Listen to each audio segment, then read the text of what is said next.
would have been deliberate or accidental. We know so little now other than what we can see from these pictures. But the interesting point is there are a number of small airports around New York where passenger corporate jets or private jets will land and take off. And it's not uncommon, if you have ever visited the World Trade Center, when you go up to the observation platforms at the top, you can look down on airplanes that are either coming in for landings or taking off from New York airports. But all pilots who fly in this area know very well where the World Trade Center is located. All the routes are very far or comfortably far away from the two towers. And not just private planes, too, because with some winds in some directions, even out of the big commercial airports, planes are routed quite close to New York. I've flown in from LaGuardia, even into LaGuardia, but having to go right by the World Trade Centers. But we emphasize this is all speculative at this point. And just to reset for all of you, this is a special report from ABC News, and we are dealing, and we have to underline this, we are dealing purely in the realm of speculation here as to what may have happened at the World Trade Center. Obviously, a major incident occurred here on the upper floors of one of the World Trade Center towers. You can see multiple openings and flames coming out of at least two sides of the tower at the World Trade Center. And we just got a report that the Associated Press is now reporting that it was an aircraft. So that's one more witness weighing in, or at least one more source weighing in on the fact that it was an aircraft of some kind. And as Don Daler reported, this occurred about 15 or 20 minutes ago in downtown New York. And New York time, that would have been about 20 minutes or 8:45. This is a time when literally tens of thousands of people are coming to work at the World Trade Center. Looking at the top of the building, you mentioned there's an observation center, and I don't know what time it opens, but I think it opens fairly early, and people are up there at all hours of the day. Families, tourists coming in to look at the city of New York from atop it. Also there, I don't know if this is the building that has the restaurant on top of it as well, but in those high floors, there are places where tourists team in the morning, even if the regular workers weren't in.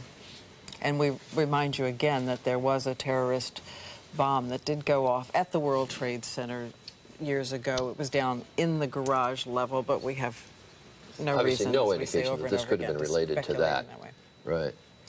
Now, Don Daler, ABC's Don Daler, who is on the scene. Don, just give me some description again of what you can see now. What we're seeing, it appears that there is more and more fire and smoke enveloping the very top of the building. And as fire crews are descending on this area, it does not appear that there's any kind of an effort up there yet. Now remember, oh my God. Oh my God. That looks like a second plane. I did not see a plane go in. That just exploded. We just saw another plane coming in from the side. You did. That was out of Yes, and that's the second explosion. You could see the plane come in just from the right-hand side of the screen. So this looks like it is some sort of a concerted effort to attack the World Trade Center that is underway in downtown New York.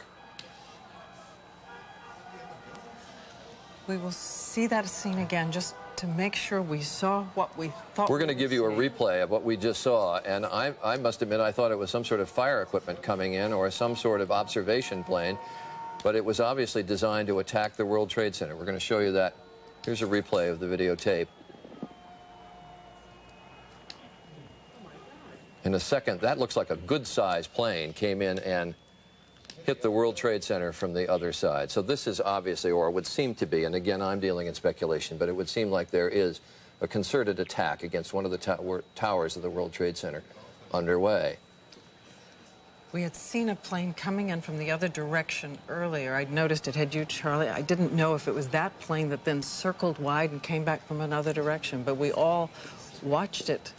And I just assumed. Don, could you hear that? Could you hear that plane as it came in? I did not hear that plane, but I had to step inside the window because the fire crews were so loud, the sirens, that I couldn't hear you. I got you. I did see the explosion, but the side of the building that the plane entered was just outside of my view. So all I saw was this huge fireball and the explosion. Well, the shot that we've got is now just from one side of the World Trade Center. But this is the shot again. This is moments ago of this second plane coming in, and this is now in slow motion. Oh, this is terrifying, awful. To watch powerless is a horror. They waited for the coverage. They waited for the coverage.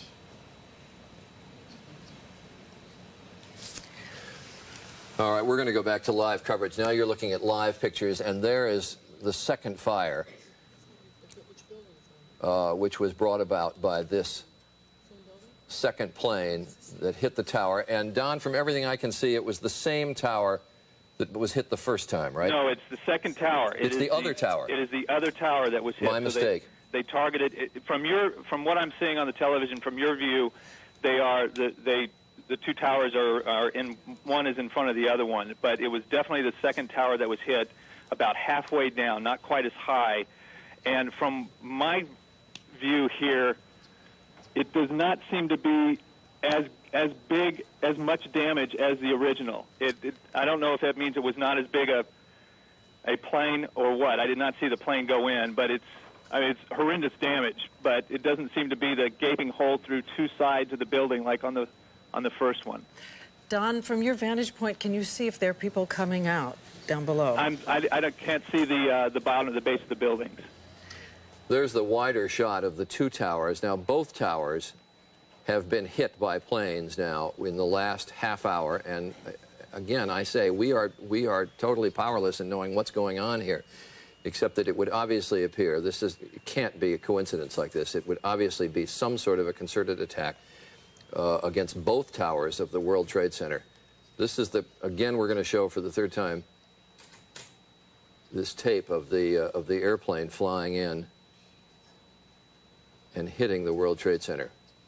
This is slow motion of the plane coming in and hitting the obscured second tower of the World Trade Center. And you can see flame coming out, and I can't see the plane coming down. You know, if it just Charlie, that's a commercial-sized jet. That did not look like. No, that's a good-sized airplane. Yes. Yeah, that's not a little commuter plane. That was a good-sized jet. And I can't tell if it actually flew into the building or if it just clipped it with a wing. And if it did, of course, then there's the frightening prospect that the plane would have crashed right in the streets of very busy streets of New York. Yeah. It seems, and this is a small hope, that the fire may have gone out from the first site. I don't know if we can get the camera in close or not. It doesn't mean that the smoke isn't still terrifying and deadly. Diane, I can see from here the orange flames. The fire has not gone out. In fact, it looks as if it's encompassing a part of the building that was not initially part of the original explosion. I can see it moving over to the left side, which would be the east side of the first building, almost all the way over to the edge. The back side is totally enveloped in flames that I can see from here. Yes, with that kind of smoke, there's got to be an awful lot of flame in there. And I think all of us have thought at one point or another about the fact that these buildings, though they are so majestic as they stand above the skyline of New York, that it's very difficult for emergency workers or firefighters to fight these. We have a witness who was called in to speak to us. His name is Karim Haroki. Mr. Haroki, did you, as I understand, they're telling me in my ear, is it true that you witnessed the first plane hit the tower? Yeah. Could you give me some sort of a description of it? I was sitting in my car here in Greenwich, you know. I just saw the plane is coming down from the left side and going straight to the building, you know, and going inside. It actually went inside the building. Excuse me? It flew right into the building. I saw it coming from the left, and I saw the plane coming through to the building. I go inside. It's a small plane. You say small plane. Was it a jet? Excuse me? Was it a jet plane? No, it was plane, you know, like they teach the people for the plane is like a small plane, you know. It's that kind of plane. You mean like a small single or double engine yeah, prop double plane? engine, yeah. Right, and it actually went into the building there on the upper floors. Yeah, going into the building. And I never saw that plane before. It's like something, I don't know, it's like they work with the motor. I never saw a plane like that before. Yeah. All She right, works my car, she's nice. Mr. Haroki, you are down in that area right now then? Yeah, I'm in Greenwich here on North Mall Street. Can you tell if there's a large number of fire equipment and emergency equipment on the scene? Excuse me? Can you see fire equipment or emergency equipment on the scene? I don't know. The fire is upstairs in the building, and the second plane is where the other building too. And did you see the second plane come in? Yeah, I saw the second plane is go boom. I heard it, you know. I just wake up my head like that. I saw it inside too. And that second plane much larger than the first? Same. It's same. Both same. They're both the same? Yeah. Because the pictures we see, the second plane looks rather large. No, it's not right. It's going inside too. It's going inside of the building too. And the second hole, it's smaller than the other one. And it actually also penetrated the building. You could see it go in. Yeah, it's inside. It's inside. It's inside. No plane is outside. Nothing. Now, can you see if there are people fleeing the building? We don't have shots yet from street level. Can you see if there are people leaving the building? No, I can't see because I told you on the Northmore and Greenwich, I just saw up the building. I can't see downstairs. So you're in Greenwich Village? Yeah, no, in Greenwich Street and Northmore. Oh, I see, on Greenwich Street. Okay, Yeah. I can. That's just to locate people who don't know New York. That is right in the vicinity, right nearby, but not actually on the site of the World Trade Centers. ABC's Peter Jennings is at the anchor desk uptown here in New York and is now in position. Peter, I suspect you are looking at exactly the same pictures. Well, I know you're looking at the same pictures we are. We are, Charlie. We've been watching it from the beginning, and we'll be watching this for much of the day. There is chaos in New York at the moment. There have been not one but two incidents, as Charlie and Diane have so ably reported so far. The second one coming at 9:03, when television was on live, and you could see what was clearly a jet aircraft flying into the second trade tower. Both trade towers now, these 110-story high towers, have now been hit. There is chaos here, or there's chaos in the immediate area. There is confusion in Washington, because now everybody is engaged in this. The Pentagon is involved in this. All the intelligence services are engaged at this in the morning. And as we look at those towers, let's just simply keep looking at these towers this morning. And if you have the feed at home, I actually don't have it here, so somebody could please make sure that I have the photo picture of what's going on. The various airports in the area, Newark and LaGuardia particularly, have already suspended operations. The city asked the Federal Aviation Administration for permission to close down airspace in all of New York, lest there be a third aircraft or some other untoward incident involved. And ABC's John Miller is with me here, who's been listening efficiently to all of his police sources. And John, I gather the city is ordering a major evacuation from a number of public buildings and a number of these very high-profile targets. They're going into what they call an Archangel operation, which is a code name for essentially a major lockdown of the city, evacuating the United Nations building, the municipal building, City Hall, Gracie Mansion, which is the mayor's residence, all things that could be considered potential targets, because obviously, because of the nature of this, with two incidents, there is the potential that this is a double act of terrorism, and they are worried about other targets. All right, let's go back to the building itself. John, you work the police radio, if you would, for just a minute. The FBI is already investigating reports that a plane was actually hijacked before this collision, this incident, this attack occurred at the World Trade Towers.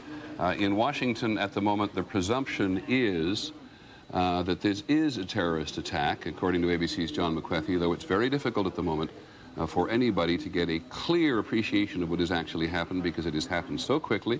First attack coming just before 9 o'clock Eastern Time, and the second attack, which we could all watch, those of us who are watching television, occurring at 9:03, just 3 minutes after. The president is in Florida, and he has already been told of what is happening.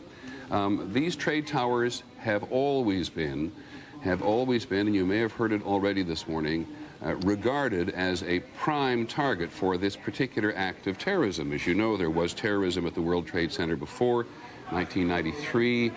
There was a huge bombing attack on the trade centers. These are the two at the southwestern corner of the island of Manhattan, just prime pieces of real estate of interest to anyone who wishes to hit either New York City or the United States in a very, very visible and vulnerable way. We have with us at the moment Lindsey Grimm, a witness who was in the building on the phone. Lindsey, can you hear me? Hear you. Can you tell me what you know? Well, I actually, just to clear things up, I wasn't in the building. I was in the World Financial Center, which is directly behind it. Okay. And our part of the building faces the section, the courtyard where the World Trade Center is. So we ran to the window right after we felt this kind of this sonic boom as if it were an earthquake, and something just wasn't right. We ran to the window and somebody yelled, "Oh my God, a plane just flew into the World Trade Center." Is this what we think of as the first one or the second one, Lindsay? It was the first one, because I was actually outside for the second one. And the first one appears to have gone into the southern tower, am I correct? Correct. And this second one, did you see the second one? I had my back facing. I was running as fast as well, not running, but walking at a brisk pace away from the two buildings when I heard it, and people just started screaming and running. Now, you know the area fairly well working down there. Is 9 o'clock in the morning the time when people have gathered in very large number? People get there earlier, get there later? Yeah, I actually just happened. I usually get here a little after 9, and I happen to be here early for a meeting this morning. So, yeah, I mean, you see the general amount of traffic about 9 o'clock. Is that when it happened, right at 9? No, just before and just after 9. Okay. In that there have been two. Can you see outside at the moment as to anything that's happening? I am outside. And where are you and what are you seeing? I am west of the two buildings, looking directly at them, and it's difficult to look at. I'll tell you that much. This is not an area which is easy to reach for emergency services. These two buildings hug the Hudson River. There's only the West Side Drive that comes up there. Is there a large amount of emergency equipment descending on the place? There sure is. As soon as I got out of the building, obviously the first thing you're surrounded by is siren noise everywhere, and you can hear it coming by now, even still. Anything else you know that you'd like to add? Just as I was coming out of the building, I heard somebody sort of ushering people away, and they were saying, "You guys got to get out of here, it's a bomb."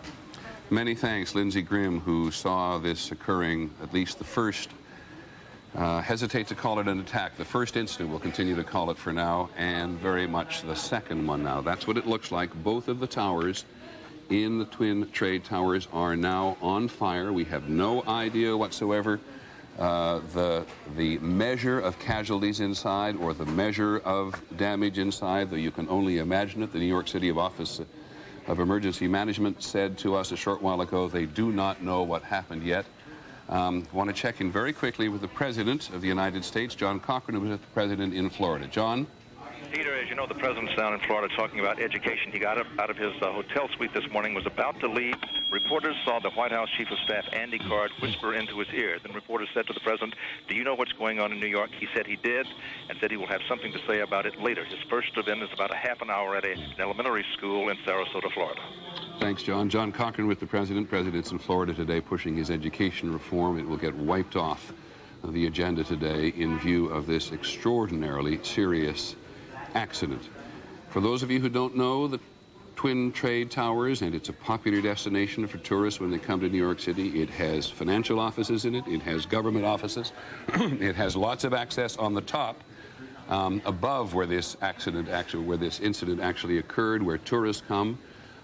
It's one of the great views in New York City, and people gather there, certainly at the foot of the building, fairly early in the morning, to be able to go and see it. The two collisions, the two incidents have occurred about 2/3 of the way up. John Miller, we haven't, we haven't had a aircraft fly into a building in New York, as far as I know, since just after the Second World War, when The Empire State Building. When it flew into the Empire State Building. That's right. A B-52 flew into the Empire State Building then, and this is really the first time there's been anything like that since. John, I was listening as you and Chris Isham, the head of our investigative unit, wandered up here to the rim just a short while ago to saying, one of you, I think, this is something they've been waiting to happen. Who are you talking about? What are you talking about? What we were talking about is there's been a great frustration since the bombing of the World Trade Center, which the suspects later told federal authorities were intended to take the building down, that it didn't have a larger effect. And U.S. intelligence, FBI people for years have heard that they've always wanted to try and finish that job off, to take the buildings out, and that it was another viable target. Interestingly, ironically, whatever you want to call it, the World Trade Center just hired 2 weeks ago the head of the FBI's National Security Division for Counterterrorism in New York to augment and take over their security, pretty much aware of the level of threat that this is as a symbolic target. One of the things that anybody mounting security in the World Trade Center himself will not be able to necessarily appreciate is what has happened at some distance. And there are a couple of reports speculative at the moment, drifting around, including one on the Associated Press, which says the FBI is investigating reports of a plane hijacking just before the World Trade Center actually crashed. And John McWethy, our national security correspondent, is with us in Washington. John, what do you know? Peter, we do hear that there was a hijacking. It is not clear where that hijacking occurred at this point, but it is one of the many things that U.S. officials are scrambling to try to get a handle on at this point. Anything else, John? What happens at the Pentagon at a moment like this? I know everybody springs into action, but what do they do? What happens is there is a particular counterterrorism cell within the Joint Chiefs of Staff that goes into an emergency basis at this point. They're investigating all aspects of air traffic in the area, all intelligence that, as they sift through it, may have given them some indication that something was happening. At this point, though, there were no warnings, they say, this morning. As they go back through this information, they may cull through it and find some clue, but at this point they believe there was no warning. Thank you very much, John. Which would please call us back as soon as you have something which would call into question immediately, of course, the notion of counterterrorism in an incident like this. Now, nobody who's watching television, watching Good Morning America today, for example, saw, at least those of us working on television, saw a first plane crash into the building. Much of the country watching television this morning will have seen the second plane crash into the other tower. And we have, as you can see from a distance there, until we get our cameras on the ground, producing material which we can put on the air, a pretty limited view. So we have no idea what the evacuation procedure is in the building. We do know... Difficult. We're listening in the background. At this time, all elevators are out in both towers, according to the rescue workers on the scene. They put out an urgent call for Scott air packs because they're climbing smoke-filled stairwells. They've got to go very high up to get to the target locations, and they're talking about people trapped in the smoke there. And this, of course, is reminiscent of 1993 when the explosions occurred at the trade towers last time. Exactly. John, is it standard operating procedure? You mentioned that all of the other principal government buildings in the city, Gracie Mansion, the mayor's official residence, and some of the other buildings will be evacuated. Is that a fairly standard anticipated operation? It is an existing plan that is on paper, but Peter, I have to say, it's never been put into effect in New York. This is unprecedented, and I think as this develops, you'll see similar plans go into effect in Washington and potential target buildings, because they really have to take the position that they're under some form of attack here, at least as a precaution, until they sort this out. As we wait to get a better grasp of what now becomes a rescue operation of the people in the Twin Trade Towers, we're reminded here that the U.S. officials, according to Pentagon sources, have no warnings today of any kind of terrorist attack. And if you listen to the news on a regular basis, you hear the Pentagon warning Americans worldwide of some impending terrorist attack. And here we are in the height of commercial America, with no warning whatsoever, no intelligence whatsoever, as far as we can tell, at least in these first couple of hours. No, and all of the latest intelligence, at least the basics of which I've been scanning for months, have focused on the high potential for attacks against American targets abroad. Indeed, federal authorities and the intelligence community have reported they've interdicted and interrupted more than a dozen of those attacks by shutting terrorist cells down around the world. They've always been worried since the first attack on the World Trade Center that there would be another bold strike on U.S. soil. And, of course, there are any number of targets which have been high on counterintelligence's list in New York City: the Lincoln Tunnel, the United Nations, the Holland Tunnel, the FBI headquarters, not to mention all of the city civic buildings which John mentions. President Bush is, by the way, going to speak very shortly to the nation about this, and then he's going to return to Washington.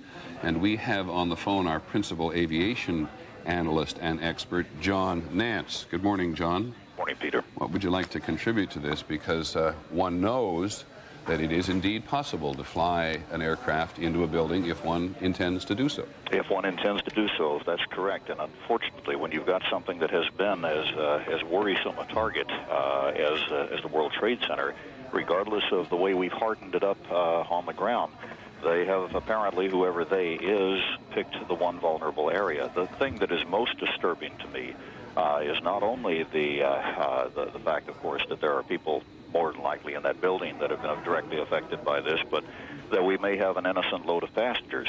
The flash of that second aircraft across the screen is disturbingly close to what you would call the plan form of an Airbus A319 or an Airbus 320, also of a 767 or something of that nature. And that's a large airplane.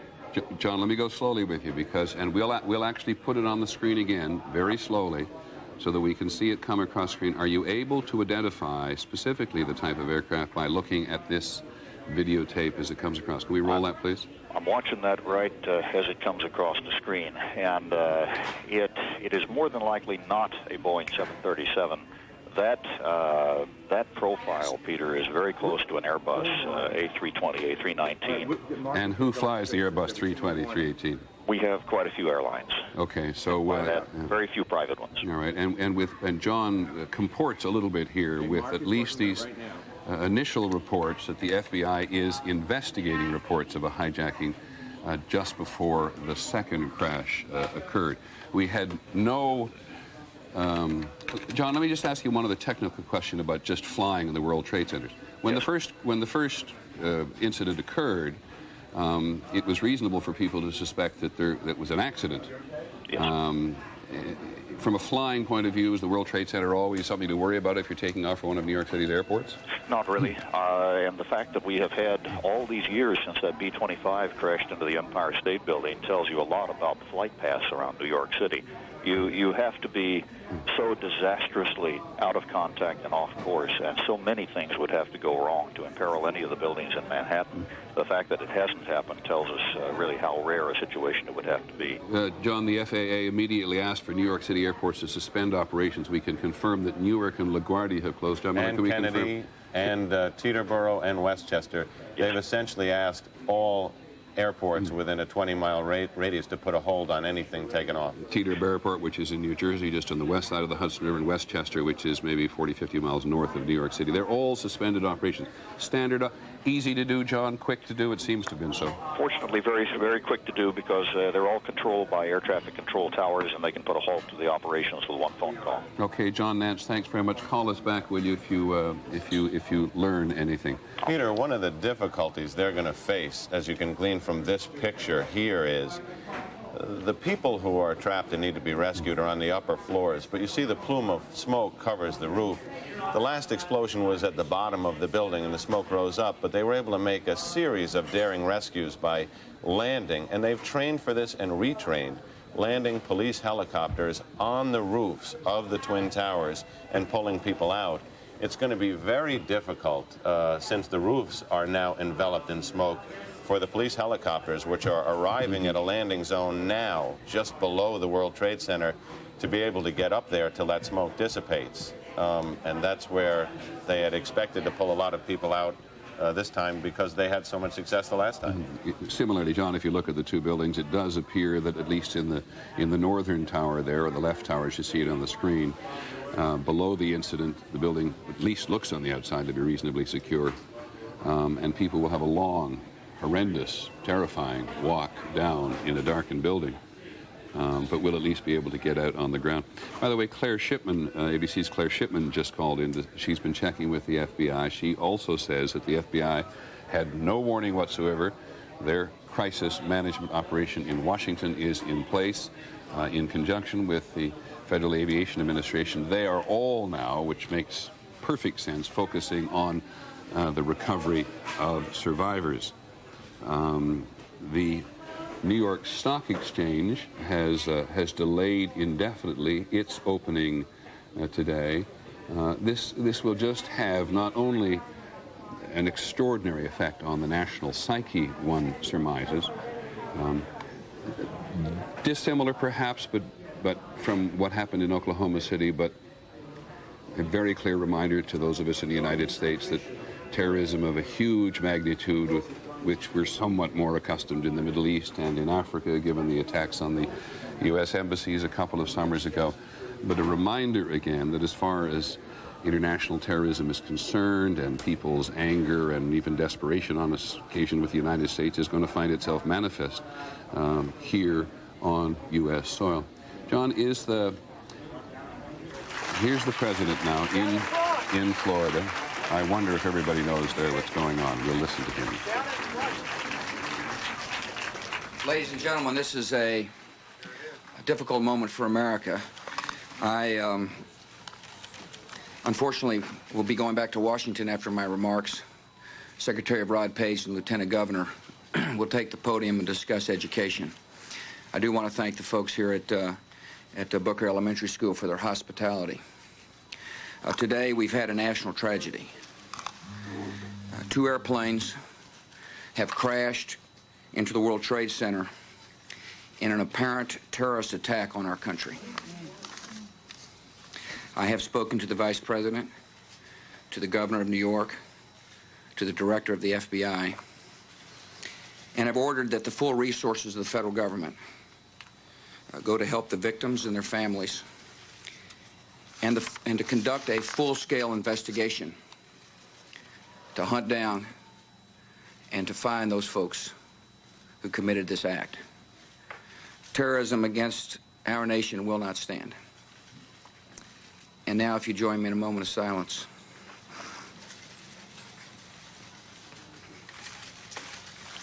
May God bless the victims, their families, and America. Thank you very much.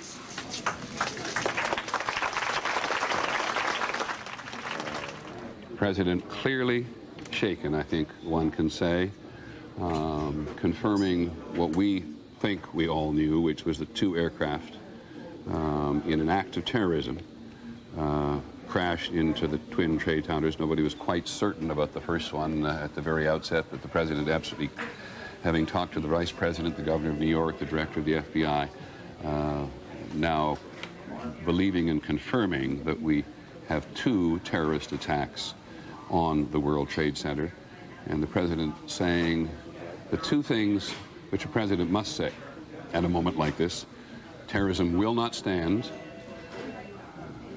which is an important thing for him to say, but not always necessarily effective, and God bless the victims and their families. John Miller, what are you picking up on the police radio? There was a bit of a stir a moment ago because LaGuardia Tower reported urgently that there was another aircraft moving fast in the no-fly zone. Now they've contacted that aircraft and they say it's a military aircraft that's rushed to the scene to enforce the no-fly zone and literally be a presence in the area in case there is another plane headed for the building, so that there'll be some at least armed aircraft up to confront it. Just think for a second, John, how you have drawn an extraordinary parallel. We think of no-fly zones as being in southern Iraq and northern Iraq, where the Iraqis are not allowed to fly, and if they do fly, are going to be shot down. Now we have a no-fly zone all around the lower part of New York City, and perhaps on the northern area too. All of the areas, airports closed down, and armed American aircraft in the air to shoot down anybody else who wants to take a shot at the place. I mean, those are the reports that are coming across the radio now, and if they're true, it's quite incredible and certainly unprecedented. Well, it would also suggest, as best you can tell, looking at it from this very sort of antiseptic environment that we are all in our newsrooms, is that the reaction has been fairly quick. New York City has an Office of Emergency Management. It's over here on the west side. It's a great bunker. Which the city, ironically, it's located in the World Trade Center complex, although not in the Twin Towers. Just right next door, north of the Trade Towers, right. in the World Trade Center, in the other northern World Trade Center there. And on an occasion like this is not one they absolutely anticipate when they got going. They're talking very concerned with chemical and biological warfare. They've got extensive plans about that, which they very often demonstrate to the press. I'm going to interrupt myself and everybody else for a second because one of our senior producers, Mark Obenhaus, is on the phone, and he saw the incident. Mark, do you hear me? I do indeed, Peter. Go ahead. Well, I was leaving my house to go to work, and I walked down the street to go to the subway. I was at the corner of Franklin and West Broadway, and as I was approaching the subway, a tremendous roar went over my head, and I looked up immediately, and it was a plane, and much lower than I've ever seen a plane in Lower Manhattan. And it was a large plane. I couldn't identify it as anything specific except that it was a commercial jet, certainly. And then my eyes followed it, because this is approximately 15 blocks from the World Trade Center, and it just slammed right into it and was completely engulfed by the building. It was extraordinary. No wings flew off, nothing like that. It just went directly in, creating this sort of cavern-like hole, and suddenly then big flames started protruding from it, and then of course smoke, and then debris started just catapulting. And of course the area that we're in, there's a great deal of foot traffic, and people are just approaching and beginning to just gasp at just the sight of the building itself. Even if they hadn't seen it, the actual incident, the actual impact, just the sight of this huge building engulfed in flame with this massive cavernous hole in the side of it. And we stood there, I can't tell you the amount of time, I would estimate to about 15 minutes. And of course there's all kinds of services coming down, fire department and so forth. And then suddenly, from my vantage point, which would be north of the building, the far tower suddenly explodes in flames. Yet again, a similar kind of an event. And I now see, I've run down the street to my home where I have the television on, and I saw that too was another airplane. From our vantage point, you couldn't tell what exactly it was that hit the second tower, but it was a similar, seemingly almost like bomb blast, and with flames and debris protruding wildly from the building. Mark, let me ask you a couple of more specific questions. You now confirmed for us, I think, that it was the first attack on the tower that you saw. Yes. What direction was the aircraft coming from? It was coming from the north.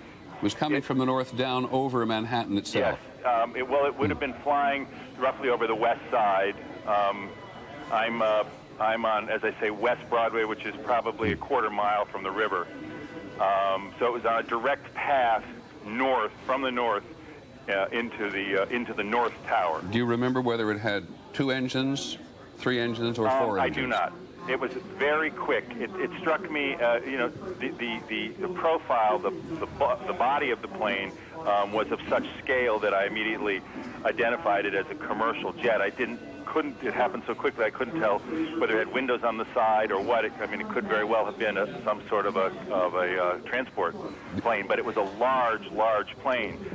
As opposed to occasionally down here, you do see smaller prop planes or smaller aviation stuff that flies around here, sometimes doing movies and things like that.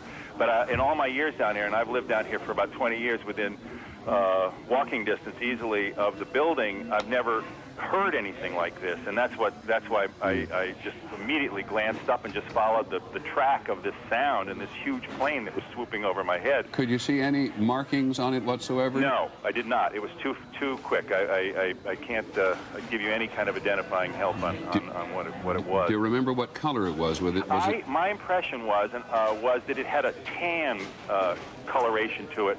However, the sun was very low in the horizon, and I think kind of orange, and it may have been simply the color of the sun reflecting off a silver exterior. I really am not sure of that. Okay, Mark. Anything else? What's the mood in the environment down there at the moment? As if it's not hard to imagine.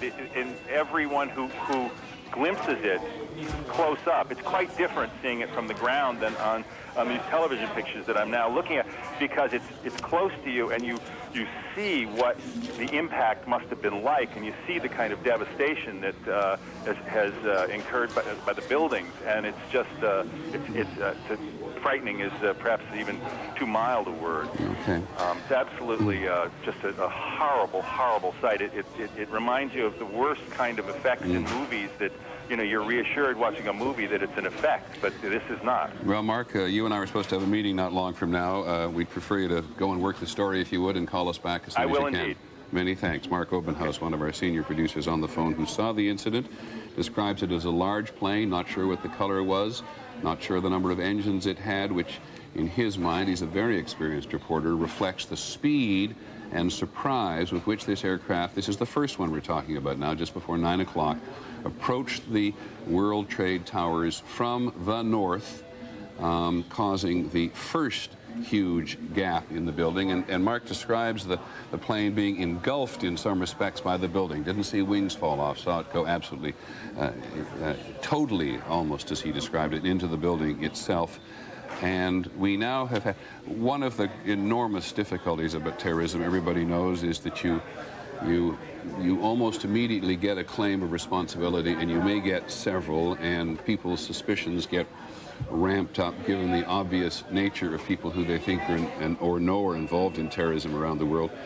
There has been a claim of responsibility, according to the Reuters news agency, made to Abu Dhabi television in the Persian Gulf from something called the Palestinian DFLP. The Palestinian DFLP is something called the Democratic Front for the Liberation of Palestine. It has been for many, many years one of the most militant of the Palestinian organizations, has been involved in violence before, has been involved in other actions before, and it is the first organization to claim responsibility for this, though we have to caution you in all the obvious ways that before the day is over, there may be any number of people who claim responsibility. The White House, of course, has leapt to the forefront of people's concern this morning, and there is a plane circling the White House at the moment, and they're clearing the grounds there. That's a report which may be misleading in that it may presume an attack, whereas we just discovered a moment ago that what we had with an additional airplane in New York airspace was a security operation. I think probably most Americans know that there is no building in the country which has heavily defended, I shouldn't say deemed secure, but a battery of anti-aircraft missiles on the top of the White House itself. We've had an incident, as you know, in the past, several years ago, where a small aircraft landed in the White House garden, and the pilot, mentally deranged, as I recall at the time, was killed. But the White House is certainly been very heavily defended, and this plane circling the White House adds to the trauma that people are feeling today, but we have no idea precisely what that means. John Miller, you're listening. The scene is still in some degree of chaos, but the police have set up a major mobilization point just outside the building, and they've set up a tactical mobilization point. The major mobilization point is for the responding units involved in the rescue. The tactical one is actually an armed mobilization point for security outside the World Trade Center now. Thanks very much. Let's go to the White House. Claire Shipman is on the phone. Claire, what's that we're looking at? Well, that's what we're trying to figure out right now. All we know is it's a gigantic plume of smoke coming from behind the old executive office building, and we're told that the White House itself, the West Wing, at the very least is being evacuated, that our personnel from there are being asked to leave.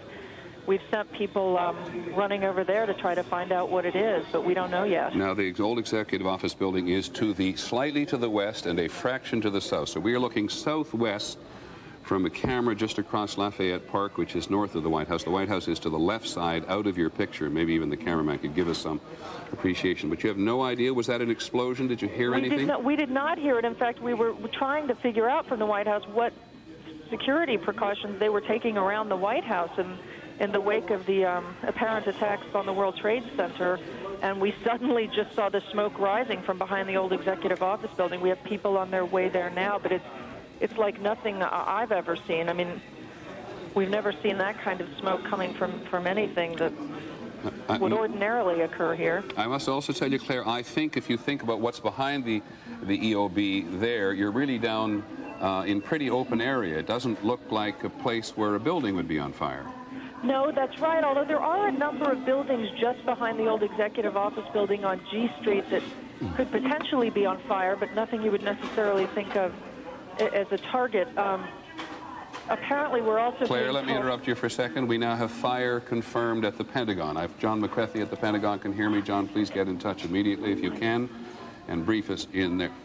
John McCarthy has actually been evacuated from the Pentagon, and parts of the Pentagon are indeed being evacuated. We want to hold our breath here, it just seems to me, for a second, and not get into a mode that the country is under attack. But we now have 2 attacks on the Twin Trade Tower Center. U.S. buildings, city buildings completely evacuated in New York City. We have this mysterious black smoke at the southwest corner of the White House, which is to say there's something going on behind the old executive office building. We now have a report that fire has been confirmed at the Pentagon. ABC's John McWethy, our Pentagon correspondent, who's been plugging in as quickly to the intelligence and counterintelligence units there this morning, has been temporarily evacuated. But that is as much as we know for sure at the moment. John Miller, go back to what you're hearing on your nets. Actually, it's interesting. In New York City, they're reporting on what we're seeing here also, essentially trying to tell everybody that heightened security is important now. John, I apologize. There's a lot of noise here. What are we listening to there? Say again. Say again, please. Come here, John. Reporting that bomb squads are checking out Air Force One before the president. Good. Try to correct. So we have bomb squads. I think you're going to see a lot of this, and I think we were talking about this a few minutes ago. In fact, when I was telling you that in New York they were evacuating the municipal building, the United Nations, Gracie Mansion, which is the mayor's residence, all potential targets, I suggested to you that shortly in Washington you'll probably be seeing the same kind of reaction at sensitive symbolic locations. And apparently that's become more than a concern, but perhaps a reality. Okay, we do know, or at least the Associated Press is now reporting, that an aircraft crashed near the Pentagon, and the West Wing of the White House, as Claire Shipman told us, was evacuated amid these threats of terrorism. I guess first of all, let me go to another eyewitness. ABC's Bill Blakemore, one of our senior reporters, has been an eyewitness to the New York incident. Bill, you on the phone? Yes, I am, Peter. Go ahead. I'm down at 12th Street. It looks like we're more than a mile north of this very surrealistic site, and business has completely come to a stop here. Looks like throughout lower Manhattan, people standing in the streets, cell phones aren't working. A few of these phone booths, such as I'm talking to you from now, are working. One man, just shaking his head, said to me a few moments ago, I was supposed to be at a meeting in the building at 10:30 this morning, and then I saw the second plane hit the tower in this flash of light. There's a complete cessation of regular life. There's one delivery man standing here looking like he doesn't know where to go with this stack of beer crates. So all of lower Manhattan is just standing in the streets on this sunny morning looking at this unrealistic sight in front of us, this gray smoke coming out of the trade center. Okay, Bill, talk to as many people as you can. Call us back when you can. I want to let you know we're going to get back to ABC's special coverage, but we ourselves, what started in New York is now happening in Washington. We want to get more into that this morning. That's right. I'm Carol Costello. Don Hudson. We want to go live to Sam Ford right now. He is live at Reagan National Airport with an update on the air crash at the Pentagon. Sam Ford, tell us what you can. Well, Carol, as you can see, there's this huge cloud of smoke behind me, and that is the location of the Pentagon. We had come here to National Airport to, continue our coverage of the situation in New York because the airports had been shut down. No sooner had we gotten here and stopped the car than we looked up, and there was this cloud of smoke billowing from the Pentagon. There had been a traffic accident here at National, and a number of emergency vehicles were dealing with that. Then suddenly we saw this, and I would say within a couple of minutes, they were all tearing out of here, heading toward the Pentagon. We asked folks here. One of the police officers told me that he had heard a plane had gone into the Pentagon. Obviously, more of the situations in New York. People here are extremely nervous, and some are saying that they wanted us to leave this area. We don't know if they're going to shut down the airport or evacuate this place. If this is a concern, at this point, people are still here, but there is concern about the safety of this place, obviously, with these bombs going off or planes crashing into buildings all over the place. But that's it here. As you can see, the smoke, and you can see, paper flying about. Yes, Carol. Sam, a question for you. We understand that there is a tail section of a plane sticking out of the Pentagon, and a plane did hit the Pentagon. Is that true? Well, at this point, Carol, we are at National Airport, so all we can really see is the flames. Now, I understand we have some photographers over at the Pentagon. I cannot tell you exactly, but from our vantage point, we see smoke. Sam, if I can interrupt, we do have an eyewitness who actually saw this event take place. They're on the phone with us now. Is it Mr. or Ms. Gurman? Mr. Gurman. Okay, Mr. Gurman, tell us what happened. I saw a big explosion, a ball of fire. My window rattled, and I looked at it. It was a big ball of fire and the smoke coming out. But I'm looking at it right now. It's Mr. Navy Annex and Mr. Pentagon. It's like so many high-rise buildings. It hit probably a parking lot, or there's a cemetery behind the Navy Annex. Mr. Gurma, did you actually see a plane? I didn't see a plane. I heard the explosion. I thought it was a flyby because I live next to the airport. My window rattled. I looked out. I saw a bowl of fire and just smoke coming out. Are you feeling nervous right now, Mr. Gurma? Oh, very much so. I thought I was hit. I mean, the building shook so much. Well, you're not the only one, that's for sure. As we keep you on the phone, and Sam as well, we're now getting reports that the White House has been threatened here. We're also getting reports that Capitol has been evacuated, the West Wing of the White House evacuated to go along with all this. What started at 8:40 this morning in New York is now threatening, of course, our city, our safety, and a lot of folks and very concerned. The pictures you're looking at right now are from our live cameras. You can see smoke pouring near the Pentagon. Mr. Gurma, do you want to add anything? I can hear you're still on the phone with us. I'm trying to get out of here because I live a few miles from the Pentagon. Okay, you get going, Mr. Gurma. We understand. Thank you for joining us. Let's go to a White House shot that we have right now. The White House West Wing has been evacuated, as we understand. We know that President Bush is not there, but he is on his way back to Washington. You can see the armed guards on top of the White House keeping watch.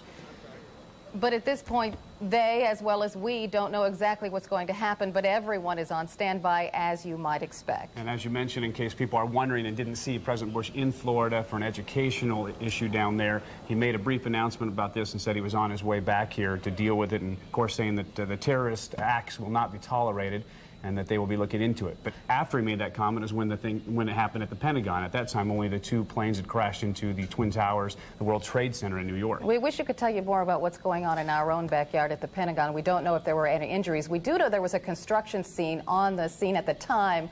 We do know when they heard something explode, they turned around and they started to run. We do not know if anyone inside the Pentagon or around it was hurt. Okay, we have another person on the phone. Janet, are you with us? Yes, I am. We understand that you witnessed this plane, a plane crash into the Pentagon? Yes, sir, I did. Tell us exactly what you saw. Well, I live in a high-rise building just outside of Roslyn, and I was actually glued to the television, and I have an office here, and it's all glassed in, and I saw a plane just coming right in front of my window, flying at a path that the commercial planes do not fly. Not coming into the direction to land at National Airport. How big was the plane? It certainly looked larger. Every once in a while there's a flight path difference for smaller private planes that come in. This was not a small private-looking plane. It looked more like sort of a commuter-type plane. And you said it was sizable, yeah. And then you said it was headed directly to the Pentagon. Yeah, it was heading in the direction of the airport, and I thought, this plane is way too low, and there's no runway that it goes in that direction, and it didn't turn at all. And I just, as soon as I saw it, I knew it was way too low and not on a flight path that I'd ever seen before living here. Okay, and what did you hear? I couldn't hear anything from where I am. I just saw the plane just disappear out of my sight beyond the trees, and then I just saw massive billows of smoke. And then a few minutes later, I heard it was, and it basically is obviously right where the Pentagon is. I can't see the Pentagon; it's covered with trees. Are you in a safe place right now? As far as I know, I'm in my apartment where I live, so I am on the 13th floor of a high-rise in Roslyn here. Oh. We can see on the bottom right-hand corner of our screen, you can see the firefighters spraying at the Pentagon, trying to put out that fire. Jan, were you already aware of what happened in New York when you saw this coming? Yes, sir, I was. I was glued to the television. Because I actually am running an event in New York at the end of the week. Oh, you poor thing. Okay, we're going to go back to our Sam Ford, who's at Reagan National right now. We understand the FAA has taken some action. Sam, can you tell us what it is? Yes, Carol. Because of this situation, the FAA has shut down all aircraft flights across the country. I think it is a situation where it is too dangerous. Right here at National Airport, you normally would have planes taking off and landing. There are no planes taking off or landing here. The skies are clear, and there is smoke covering the area. This gentleman is named Todd Nelson. You were just picking up what debris. What is it? Some sort of... It looks like insulation. I was just standing here watching, and all sorts of paper and debris and insulation. I'm sorry, yeah. This was what... All sorts of paper and debris and insulation were just flying down, landing on us over here, and it's just amazing. Yeah, some sort of insulation or some sort of debris that appears to have come from the Pentagon crash coming through the air. You could see papers flying through the air, things like that. So that's the word from here. We're hearing the FAA has shut down air traffic across the country because of this situation. Understandable. Thank you very much. Sam Ford reporting to us live from Reagan National. We have another eyewitness on the phone right now. His name is Charles Tanner. Mr. Tanner, yes, tell us what you saw. I was in the, I live at the Overlook Apartments, and I was doing some exercise, jump roping, and this plane came increasingly fast, almost close enough to, if it headed this direction, hit the building that I'm in, which is an 8-story building, but it was aiming for the, in the direction of the Pentagon, and then all of a sudden I see this puff of smoke, and I just ran over to Columbia so you didn't actually to get a better view of it. So, Charles, you didn't actually see it hit. You just saw it to a point, and then you saw the smoke? I just saw this plane coming very, very fast, going in that direction as I was listening to you guys talk about what happened at the World Trade Center. And where you live, obviously, it's close enough to Reagan National, but that's not a type of flight path you normally see. Right. Well, I'm closer to the Pentagon than to Reagan National. Okay, but obviously planes flying over there on a daily basis. This is usually not the flight path of any aircraft. Mr. Tanner, we do have more information about exactly where that plane crashed. We understand right now from the AP that it crashed near a helicopter landing pad near the Pentagon. So as far as we know, it didn't crash directly into the Pentagon. From where you are, Mr. Tanner, are you okay? Are you safe? Well, unless, of course, the plane decides to hit this building, yes, I think I'm very safe. Can you believe that this is happening in Washington, D.C., Mr. Tanner? I want to say yes and no, okay, because of different terrorist activities and things of that nature, and because of what happened at the World Trade Center, I would say that it doesn't surprise me. I'm just a little shaken that it has happened. And I'm not sure when we talk about that helicopter pad, if it's the one that's on the west side where you drive by all the time on the main street, that you can see if there's another one there as well that a lot of folks go by there on a daily basis. We quickly want to recap before we return it to ABC News. The State Department has now been evacuated. The White House has been evacuated. The Capitol has been evacuated. There was a credible threat to the mansion, which I'm talking about the White House here, and so the entire White House has now been evacuated. Of course, this all started in New York about 8:40. We want to go back to ABC News and allow them to continue their coverage of this entire and unbelievable incident that's going on. I'm Don Hudson along with Carol Costello. We send it now back to ABC News. Just before 9 o'clock, and the second one was after that. And, John Miller, you're listening. Actually, it's interesting. There's no way to characterize any part of this as fortunate, but if you look at cities who are prepared to handle an incident like this, and as you've seen New York's emergency response to this, it is probably one of the few places that is prepared with the kind of equipment, response, and rescue efforts that could actually address something like this. And Washington is probably the other. Immediately when this happened, the entire emergency service unit, which comprises hundreds of specially trained cops, was mobilized to the scene. Now a triage center for the injured has been set up just around the corner from the World Trade Center. It's an incredible scene down there with a tremendous amount of equipment. The Federal Aviation Administration has actually gone even further than it did a few minutes ago. It was asking all planes not to take off. Now the FAA has ordered all aircraft currently in the air over the United States to land at the nearest airport. Now you can imagine what may be happening, or what they think might be happening in some part of the country, that there is somebody else on some aircraft coming from somewhere or going somewhere with evil intentions, and so all aircraft currently in the air over the United States have been ordered to land at the nearest airport.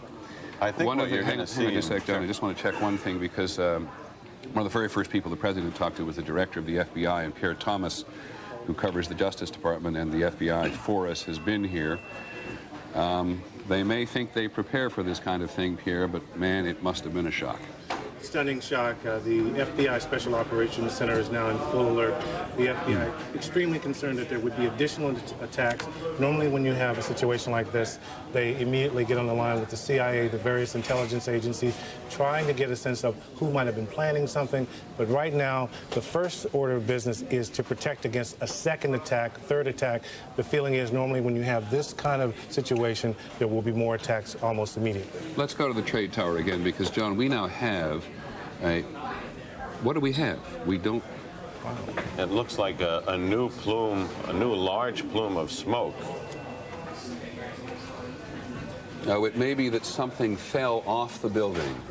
It may be that something has fallen. We don't know, to be perfectly honest. But that is what you're looking at, is the current. That's the scene at this moment at the World Trade Center. Dan Daler from ABC's Good Morning America is down in the general vicinity. Dan, can you tell us what has just happened? Yes, Peter, it's Don Daler down here. I'm 4 blocks north of the World Trade Center. The second building that was hit by the plane has just completely collapsed. The entire building has just collapsed, as if a demolition team set off. When you see the old demolitions of these old buildings, it folded down on itself, and it is not there anymore. That should be it.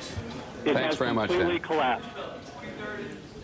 The whole side has collapsed? The whole building has collapsed. The whole building has collapsed? The building has collapsed. That's the southern tower you're talking about. Exactly. The second building that we witnessed the airplane enter had been, the top half had been fully involved in flame. It just collapsed. There is panic on the streets. Thousands of people running up Church Street, which is what I'm looking out on, trying to get away.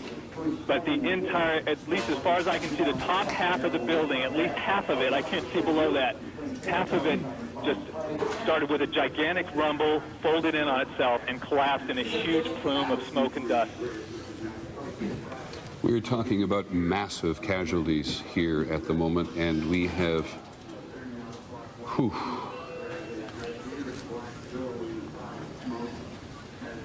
that is extraordinary. There is panic on the streets. There are people screaming and running from the site. The gigantic plume of smoke has reached me, and I'm probably a quarter of a mile north of there. Peter. Now, this is what it looked like moments ago. My God.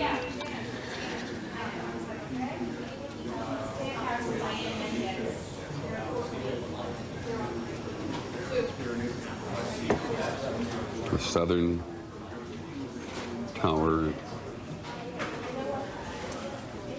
10 o'clock Eastern time this morning, just collapsing on itself. This is a place where thousands of people work. We have no idea what caused this. If you wish to bring anybody who's ever watched a building being demolished on purpose knows that if you're going to do this, you have to get at the under infrastructure of a building and bring it down. Peter? Yes, Dan. What appeared to happen from my vantage point, the top part of the building was totally involved in fire, and there appeared to be no effort possible to put that fire out. It looked like the top part of the building was so weakened by the fire that the weight of it collapsed the rest of the building. That's what appeared to happen. I did not see anything happening at the base of the building. It all appeared to start at the top and then just collapse the rest of the building by the sheer weight of the top. There was no explosion or anything at the base part of it, but I did see that the top part of it started to collapse. The walls started to bulge out, bricks, glass things coming out, and then it collapsed in on itself, and it appeared to just fold down from there, from the very top. Thanks, Don, very much. Just looking at that, I don't know why, but when was the last time the United States was attacked in this fashion? It was Pearl Harbor in 1941. John? From the scene now, there's obviously massive casualties. Usually during these things, there's a little bit of a high pitch, but basic calm over the police radios among the emergency workers. I can hear them screaming, signal 1013, which is the police code for help, calling for help at the triage center, where other people who were already injured have been injured more, confirming that the building has collapsed. Dozens of officers, more civilians are injured. And we don't know, although I'd have to suggest, given the size of that building, what progress the evacuation was in of the tower that collapsed. Yes, Pierre Thomas. One thing I might add is that in recent years, the U.S. government has been preparing for massive attacks, but it's been primarily focused on biological, often bombing attacks. One of the things I have not heard discussed at all in government circles is the notion that someone would hijack a plane and perhaps flying into a building. So one of the questions that I'm sure that will come out of this, if this indeed is a terrorist attack, is what kind of defenses did the U.S. have in place to deal with an event like this? Well, we talked about that even, Pierre, just before you came and joined us, because at the Emergency Management Center, which is just literally in the same complex as the trade towers, they talk at great length about their preparations for a biological, a chemical warfare attack, how they closed tunnel. I mean, they've been very efficient, taken it very seriously for many years. I'd be a little surprised if the notion of an airborne attack on a United States target had not been discussed. But the notion of the intelligence services knowing absolutely nothing of what is going on today and saying openly right away they had no warnings whatsoever is, and you say something very important, if this is a terrorist attack. We just keep saying that on a repeated basis. Not having any notion whatsoever of what's going on is to be reminded not only of the efficiency of terrorism, but just reminded of the efficiency of terrorism. It's ironic. There's a chilling story. Lou Shalero of the FBI, who was part of the capture of Ramzi Youssef, who was the mastermind of the last bombing of the World Trade Center, told me this story, that he was flying over the World Trade Center in a helicopter with the suspect Ramzi Youssef next to him after he was captured in Pakistan. And as they passed over, Lou Shalero nudged him and said to Ramzi Youssef, you see, it's still standing. And Ramzi Youssef smiled and said to the FBI's assistant director, it wouldn't be if I'd had more money. This was... In other words, more money to buy explosives, more money to run a more efficient operation than the one he ran from New Jersey in '93. Exactly. And I mean, we may have seen the second coming of that plan.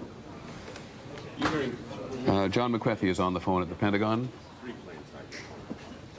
Hold it, let me just... John McWethy, we've now heard reports that 3 planes have been hijacked today. Can you confirm that? Jack McWethy at the Pentagon? Okay, then let me go quickly to someone named Don Wright, who saw the plane crash into the Pentagon. Don, are you there in Washington? Yes, I am. Can you tell us what happened? Yes, it was about 9:35, and I was looking out our 12th floor windows at 1600 Wilson Boulevard in Roswell, Virginia, and I watched this. It looked like a commuter plane, 2-engine, come down from the south, real low, proceed right on, and crashed right into the Pentagon. Went directly into the Pentagon? That is correct. Looked like a deliberate act? A deliberate act, sir. And can you tell me what direction it came from, Don? It came from the south. Came from the south, up along the river, across the land?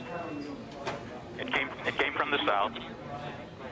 Okay, and did you happen to look at your watch? We thought it was just a little bit before 10 o'clock. Well, I was watching ABC News, watching the Twin Tower, and about the time I saw the plane, I watched it come in very low over the trees, and it just dipped down, came down right over 395, right into the Pentagon. And are you fairly sure that it was what we sometimes describe and recognize as a small commuter plane? Yes, it was. Good, Don. Thank you very much. Appreciate your help. You're Don very Wright, welcome. an eyewitness to the crash at the Pentagon. Now, we have had, as I said, reports today. There are hundreds of reports flying around, and so we beg your indulgence on us saying as often as we do, these are reports. They're sometimes unconfirmed. They're sometimes confirmed. We'll try to make it absolutely clear what we absolutely know and what we're uncertain about. There are now reports around of 3 aircraft having been hijacked today. So we have at least, because we've now had eyewitnesses to 3 apparently deliberate aerial assaults involving the aircraft themselves, 2 on the trade towers in New York City, and 1 on the Pentagon itself, just described by Don Wright as a small 2-engine commuter plane which came up from the south. And we now believe that 3 planes were hijacked, 2 of them from Boston and 1 from somewhere else. We are not yet sure precisely what's happened. John, you're listening. Just to clarify for people, John, who's one of our leading reporters on crime, knows New York City probably better than anybody in many news divisions. I cannot tell you where that happens. That's either U.S. Air Force or Navy aircraft, fighter aircraft, now on patrol in what we've described as the no-fly zone over New York City today, lest there be one more attempt. John, go ahead. They've continued evacuations in the area now. They're evacuating Battery Park City, which is a large apartment complex taking up many blocks across the street from the World Trade Center. And they've evacuated the federal court buildings where the terrorism trials of Ramzi Youssef and others were held. Anything that could be a symbolic target is now being emptied out in New York. New York is going into kind of a lockdown mode. I think you'll also see in Washington the same kind of air patrols have been scrambled around principal buildings there. Okay. We have on the phone one of those people who makes his living analyzing terrorism. Kyle Olson, do you hear me? Yes, I do. I wonder if on a day like this anybody wants to be thought of as an expert on terrorism. Be that as it may, and assuming that, and knowing that much of the country is shocked at the apparent breadth of this, are you? Well, you know, this is the kind of attack that has fallen more into Tom Clancy novels than into actual response planning. Having said that, we've been anticipating for a long time. We've wondered why it's been so relatively quiet. The suggestions of Osama bin Laden's involvement. What has he been doing since Cole? Other groups out there with a real or imagined grudge against the United States. The nature of the event is shocking. The fact that it's happened is not. Thank you very much, Kyle. Really appreciate it. Kyle Olson. Yeah, one quick thing. Yeah, go ahead. One quick thing. The suggestions that are floating around out there right now. There's apparently this claim from the Democratic Front for the Liberation of Palestine. Right. Very interesting to note. If this is legitimate, if this claim stands up, this appears to be the first time this group has targeted Americans. This group has primarily steered away from the more extreme end of the violence scale. They focused less on suicide bombings, more on gun attacks and that sort of thing in the territories against Israelis. Well, if this holds up, this is a very different tactic. Well, if it is true, and of course the Democratic Front for the Liberation of Palestine was very much involved in attacking aircraft in the 1970s, which carried Americans. So certainly let's accept your notion that it's a recent attack on Americans. Thank you, Kyle, very much. You bet.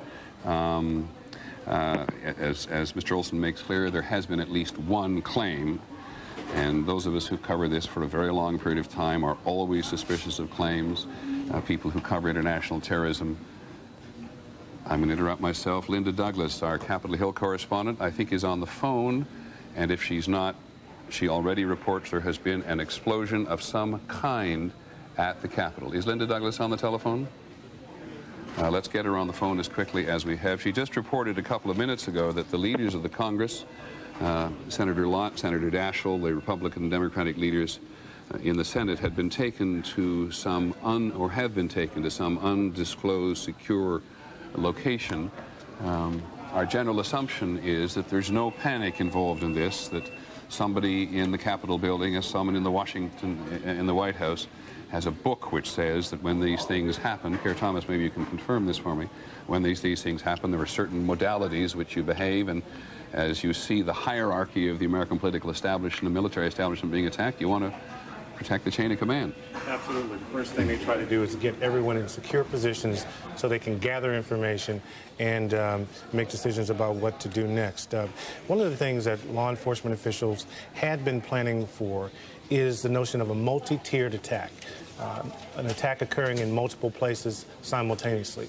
Because one of the things they've talked about is that terrorists want to project more fear, as much fear as possible. And one of the ways you can do it is to have this notion that attacks are happening on multiple fronts. Yeah, well, and we've never seen anything like this before in the United States, of course. And in fact, not seen anything like this in my recollection. I've been doing this for 30-some-odd years. I don't recall any multitude of attacks. We've had we've had two suicide bombers in a short period of time in the Middle East. We had the two embassies in Africa, in Kenya and in Tanzania, the attack 2 summers ago in the United States. But the notion that that terrorists, either an organization or organizations, plural, should be able to mount a concerted effort against the United States in this way, causing in this instance so many casualties, in the instance of the trade tower certainly so many casualties, is going to astound people in the political and military and intelligence establishment. Absolutely. The notion that you could have multiple attacks like this, they had been planning for it, they had not seen it This is a extraordinary escalation, one that they were predicting would happen, but no one would think that would happen this quickly. Okay, John Miller? I think... let me just interrupt. I apologize again. We're now looking at a helicopter over the Pentagon. That makes perfect sense this morning.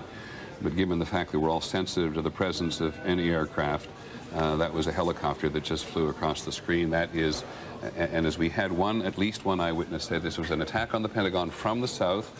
He described it quite confidently as resembling a commuter aircraft, which is to say smaller than a small private aircraft and not as large as a commercial jet. It may have been a prop jet.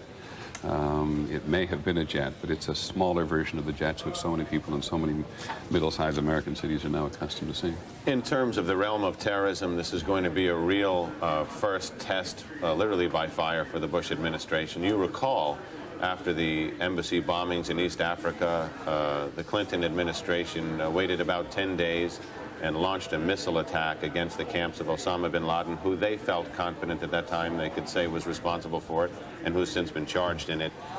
In this case, I think this ratchets up. Excuse me. This is the Pentagon we're looking at now, according to my monitor. And again, it is hard to grasp what part of the building. We do not know if they're in the courtyard or outside, but you can see that a fairly considerable amount of damage has been done. We do not know whether these are offices or storage areas. The Pentagon is full of many thousands of people every day. The Secretary of Defense, Donald Rumsfeld, has been saying only yesterday and today that he wants to reduce the bloatedness, as he put it, as he alluded to it in the military and the bureaucracy. But this is the great home of the military bureaucratic establishment. John, before I come back to you, Dennis Cross is on the phone. Dennis, do you hear me? Dennis Cross, do you hear me? Yes, I can, Peter. Dennis, I understand that you were in the World Trade Center when either this or these attacks occurred. Am I correct? That's correct. It was, I guess it was slightly before 9 o'clock, and I work on the 36th floor in One World Trade Center. I work in the insurance industry. Probably hundreds of people in my industry in both of these two buildings. And what happened? As I was... Hey, Dennis, just let me stop for a second. Somebody is trying another telephone on this line. Could they please not do that while we listen to Mr. Cross? Thanks. Go ahead, Mr. Cross. Go ahead, Dennis. Essentially, I was, sort of at my desk working, general office activity, and felt an enormous... I almost felt like an earthquake. Like I could literally feel and see things in the office moving and the floor moving. Immediately after it was some sort of explosion or something, there was an enormous volume of debris and paper. It almost looked like a dirty parade. All of this material just falling down. I was looking out the south side of One World Trade, and everybody in the office was kind of screaming, kind of gathering in the middle, and I went to the window, and I immediately saw one woman who appeared to be motionless, laying on the roof of a lower building next to me. At that point, everybody started to gather their things. They were trying to evacuate people down the stairwell. Did the electricity go out in the building? The lights flickered a couple of times, and then it was weird. It was kind of like there was one sort of rush, and then shortly after that there was another one. I don't know if it was maybe the other tower or if it were elevators in the inside. Sort of just dropping to the floor. Are you aware that one of the Twin Trade Towers has now collapsed on itself? Yeah, I'm about probably 5 blocks from there on the corner of Greenwich and Warren. And as we looked at it on the screen here, Dennis, we could see the smoke from this collapse just billow forward through the lower blocks of Manhattan. Did you have a sense of that? Completely. I was at that point. I'm a little bit northwest. It's certainly north, maybe to the west side of Tower 1, and I was trying to get to Broadway. My wife works on the other side of downtown here.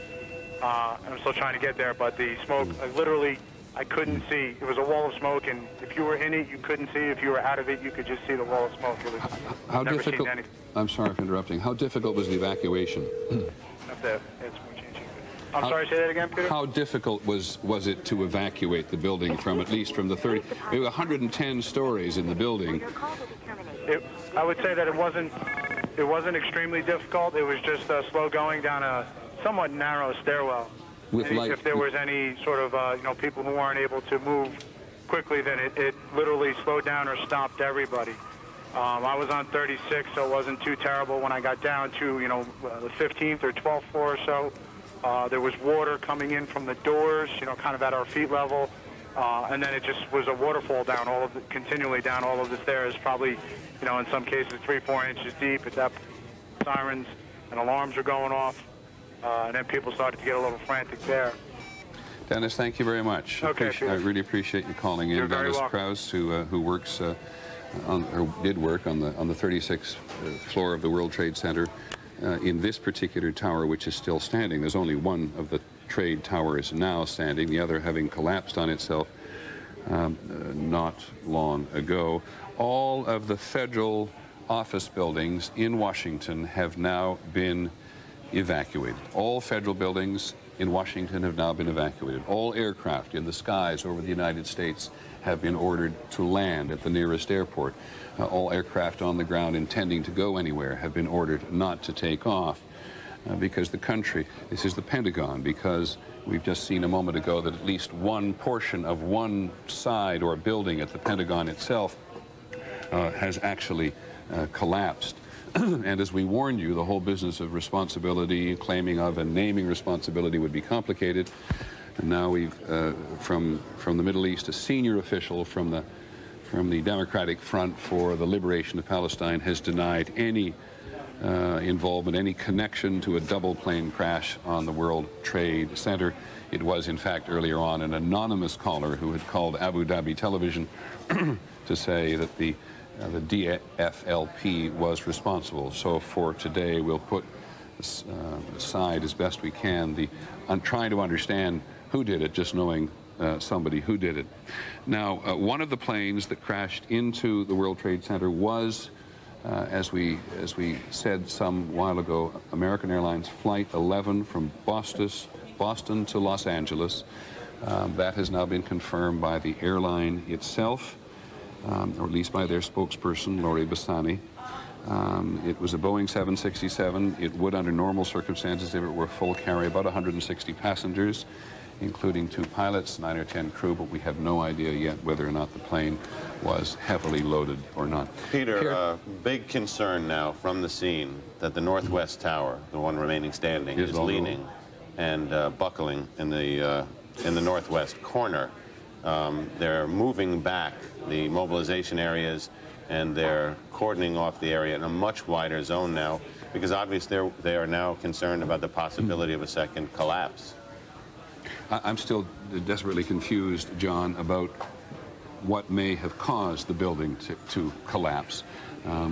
As you watch the videotape, it appeared to buckle from the middle, from the point of impact and collapse, which, with no background in architecture, I don't know about the structural vulnerability, but as you see, debris starts to fall away. Then it cracks, and then it just goes straight down. And now they say that the other tower is leaning. If you look at some of the pictures, it appears to be on a slight angle to the right.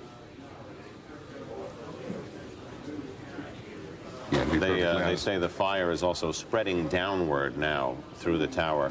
And I think there's a real decision to make there. I have not been able to hear whether they're keeping people in there to fight that fire, or they're just leaving it empty to let the fire burn itself out, because they're going to have a real problem with people in there if it's in jeopardy.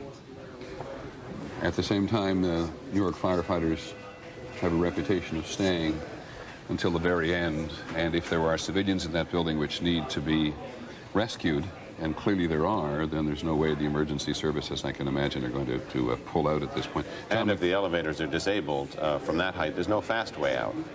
Precisely. 110 stories down, and this appears to have occurred. This occurred about 2/3 of the way up. ABC's John McWethy now confirms for us. We've had from an eyewitness, or he adds to our eyewitness, saying that a small plane heading north, which is exactly what our eyewitness a little earlier told us, exploded at the base of the Pentagon, at the base of one wing of the Pentagon. They evacuated everyone inside, and there was subsequent concern, which may have led to the FAA decision to ground everything, that there was concern that another plane might be inbound towards the Pentagon. And by grounding everything, of course, by ordering everything to be grounded on all radio channels to all aircraft that are flying in the area, it puts the military, Pierre Thomas confirmed for me, it puts the military in a position to take aggressive action, as the White House did when other aircraft have come close in the past. Absolutely, absolutely. What it allows them to do is to get a better sense of incoming. If you're ordering everything down, you're essentially clearing the sky so the Pentagon can see what's coming in. Another question that they have to look at here is whether any of these planes might have been laced with explosives to cause the additional collateral damage once the impact occurred. Yeah, these in every instance, well, I shouldn't say in every instance, certainly in the instance of the Pentagon, it looks more than a single aircraft just exploding on the ground. But again, we don't know precisely the size of the aircraft. We won't speculate on that. But Lisa Stark, who covers aviation for us, confirms that it was American Flight 11 to Los Angeles. There were 90 passengers and crew on board. And there was a second plane. Help me understand this now. So we believe that the two aircraft have flown into the trade towers. Both belonged to American Airlines. And they had both been hijacked, and there were 90 passengers and crew on the first plane and 60 passengers and crew on the second plane. That is if there's any doubt about that, someone please contradict me, but that is the report I am getting from our people who cover the Federal Aviation Administration and air travel in general, that there were two aircraft hijacked for this attack on the twin trade towers, now the single trade tower in New York City. And on the first, they were both flights to the West Coast from Boston, and the first one had 90 people and a crew on board, and the second had 60 passengers and crew on board. I beg your pardon. The second plane was not hijacked from Boston, but from Dulles Airport, we're being told, which of course is outside Washington, and we do not know if that was the... I'm going to make this absolutely clear because this reporting gets muggy. We've now reports of two planes from American Airlines, one from Boston, Flight 11 to Los Angeles, which we believe is one of the aircraft that went to the trade towers. We have a second plane, American Airlines Dulles to Los Angeles, with 60 passengers and crew, and that is certainly bigger than a small commuter aircraft, so it may also have been involved in the near thing. We'll do our best to hand that down as well. Senior law enforcement officials in Washington now tell us that a car bomb has exploded outside the State Department. That's it's a report now from the Associated Press, about to confirm it with our own people at the State Department, though everybody in Washington has been evacuated from their buildings. But a car bomb has now exploded outside the State Department. And John Miller, I see you writing quite frantically on something else. It's at the scene now at the World Trade Center. Because of the concerns of the structural stability of the remaining tower, a temporary headquarters mobilization point triage center was set up at Stuyvesant High School, which is about 2.5 blocks up and slightly across the street. Now the concern is that if the building falls, if the second building falls, that it will be falling in that direction. So they are now evacuating their own command post and triage center, and they have to find an even further zone to move that to. Something that is striking about this today is that this is indicative of, with a car bomb at the State Department, a plane crash into the Pentagon, two planes designated to crash into each tower of the World Trade Center, bringing one down. It connotes the level of planning and sophistication and extreme logistical ability that probably makes this singularly the largest, most well-coordinated act of terrorism, not just in U.S. history, but probably in modern times. In modern times. Yeah, unprecedented. It's going to be. And every time you say that, I'm going to go immediately to Washington now, but every time you say that, I keep thinking of how we are told time and time and time again by the Pentagon and by the State Department that they know something's going on in the world today. They seem to have the problem at the North Tower, Peter. Let's look at the North Tower quickly. Seems to be coming down. Oh my God. The second tower.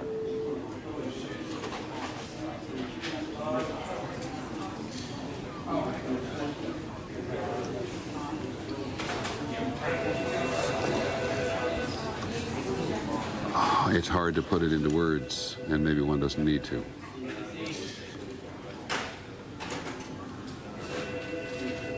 Both trade towers, where thousands of people work, on this day, Tuesday, have now been attacked and destroyed, with thousands of people either in them or in the immediate area adjacent to them.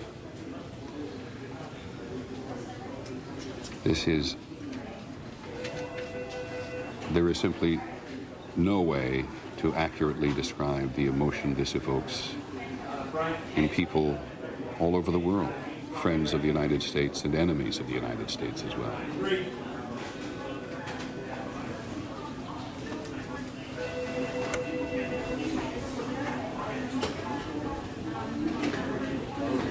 John Miller, very briefly, you said to us just a few minutes ago that this was their concern, that they thought after the first tower went that the second one was vulnerable.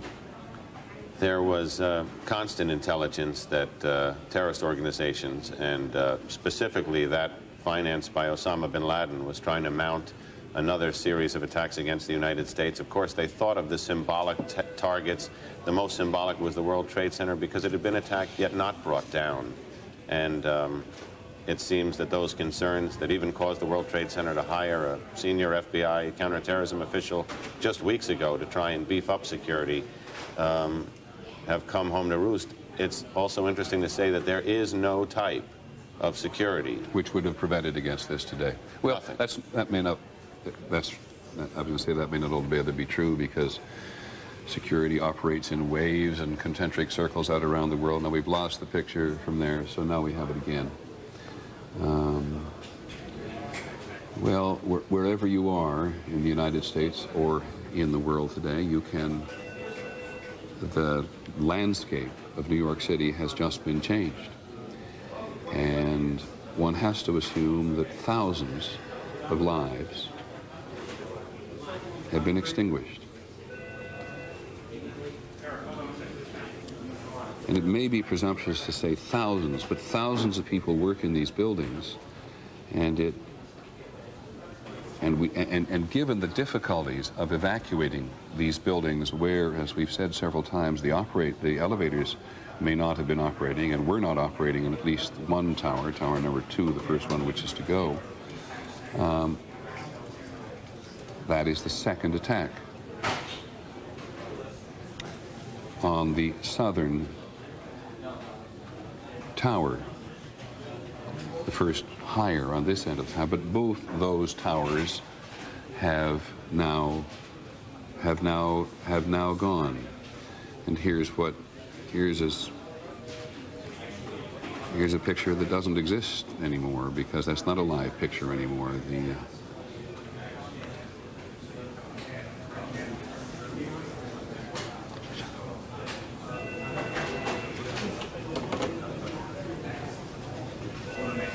Good Lord, it just...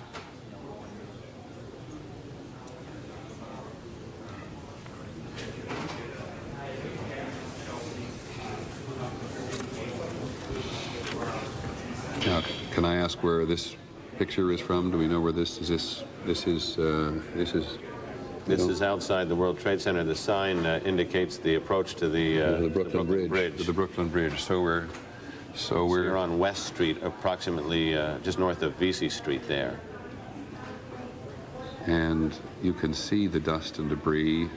And this is I don't know if this is at an early stage or whether this is right now. It's at an early stage, because there in the distance you can see at least one of the towers still standing as people wander, many of them dazed. And look at the cell phones in their ears. This is,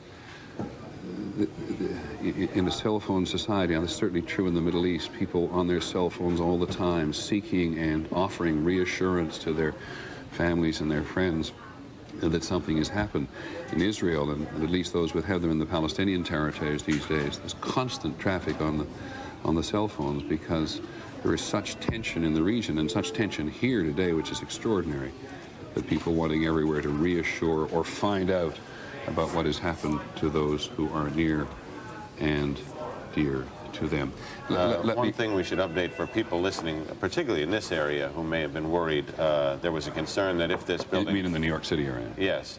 There was a concern if this building fell that it would land on the center they had set up at Stuyvesant High School, where the students were still there. The reports from Stuyvesant High School now are that everybody there is okay. Stuyvesant High School, the high school in the adjacent area, which the city and the state authorities set up to deal with the casualties that they could get out of the building or had occurred adjacent to the building. It is just clear that a lot of people, we do not know how many, got out of the building. And it is going to take time. It is going to take time. The New York City Office of Emergency Management, which monitors the city and all its vulnerable points, said when this whole thing began this morning, they could not get an immediate handle on precisely what was happening. And it was only, you've seen this before, this is a recording of precisely what happened when the second tower went down. And this is from a very long distance. This camera is located on the edge of the Hudson River on the West Side Drive, up the western side of Manhattan. And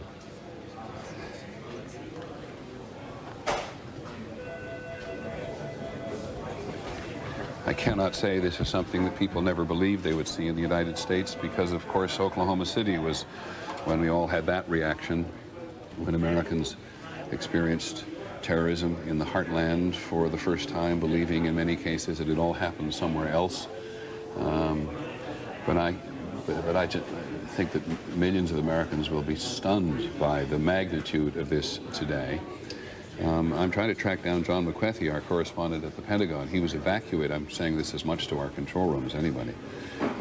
He, like everybody else, was evacuated. And I'd also like to talk, if I may, to Claire Shipman at the White House to see what the progression is there, and Linda Douglas at Capitol Hill, because we do know that the leadership of the Senate, at least, Senator Lott, Senator Daschle, were moved to a secure location while much of this was going on. But it is very difficult to get through on anybody's cell phone. And this is, Pierre Thomas, another reminder of, you wonder if this is something that people anticipate. We now live in the age of cell phone. We now rely on cell phones for so much. When there's chaos like this, too many people on the cell phones, they don't work. Well, one of the things that they had to deal with today, Attorney General Ashcroft was en route to Milwaukee today. And now with the planes grounded, he's going to have to communicate by phone. They have an internal communication system at the Justice Department that they use in situations like this, video monitors. But again, everyone is dispersed, and with the planes grounded, this created a scenario that they, quite frankly, hadn't seen before. It is the grounding of the planes which pretty much brings to a halt. I mean, one assumes that Air Force One, with the president, is already on its way back to Florida. Okay. All right. Thank you very much. ABC's John McWethy is on a cell phone at the moment, and while he cannot hear me, somebody can tell him to start talking, please, and we'll listen.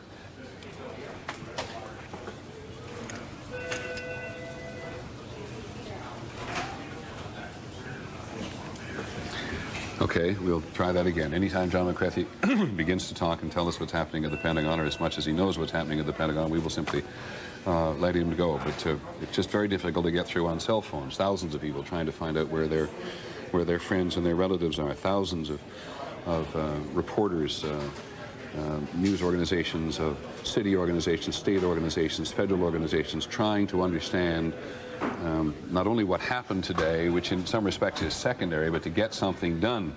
And there's just so much agitation around. You get a report just a couple of moments ago from the security at the Capitol Police saying that they believe a hijacked plane may be bound for the Capitol.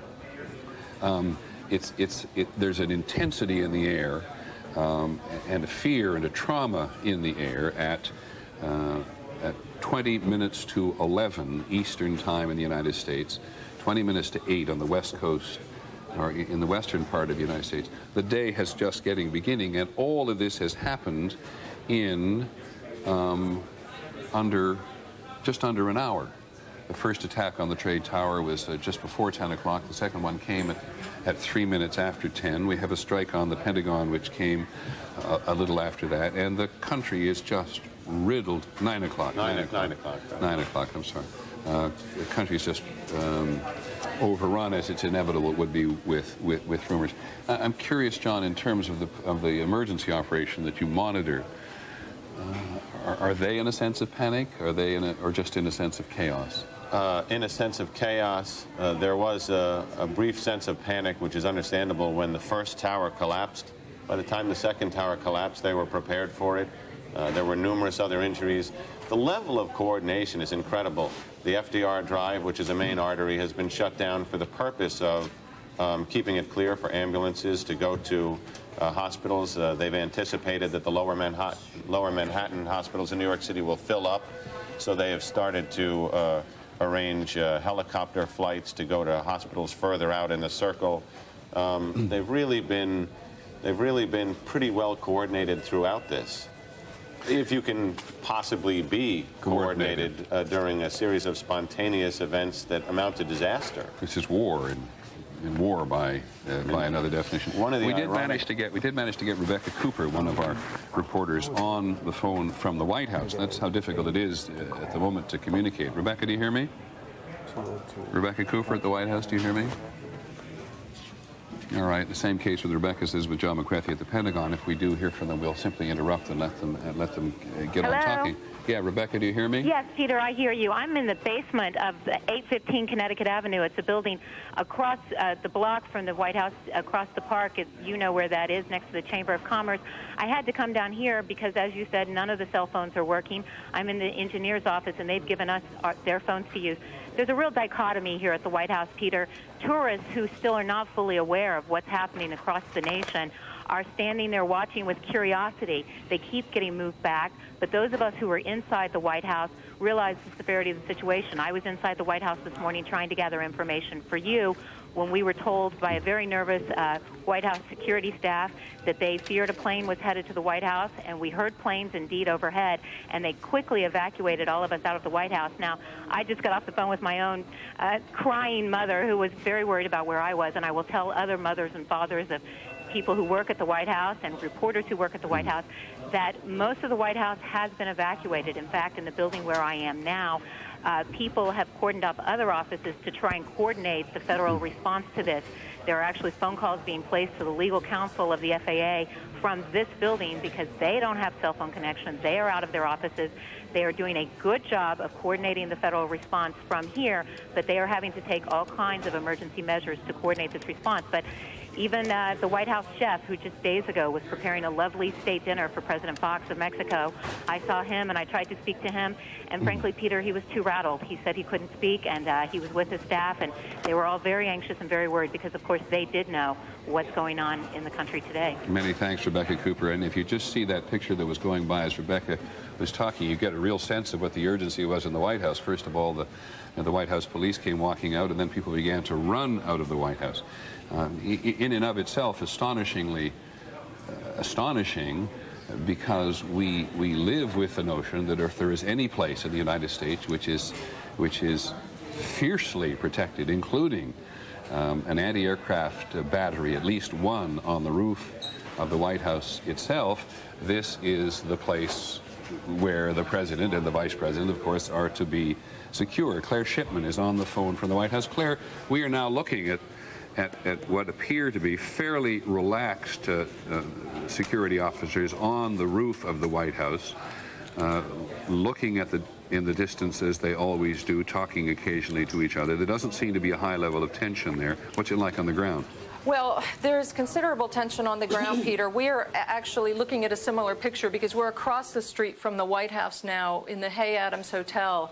The entire area around the White House has been completely evacuated. It's very quiet. The police seem tense. They're carrying automatic weapons.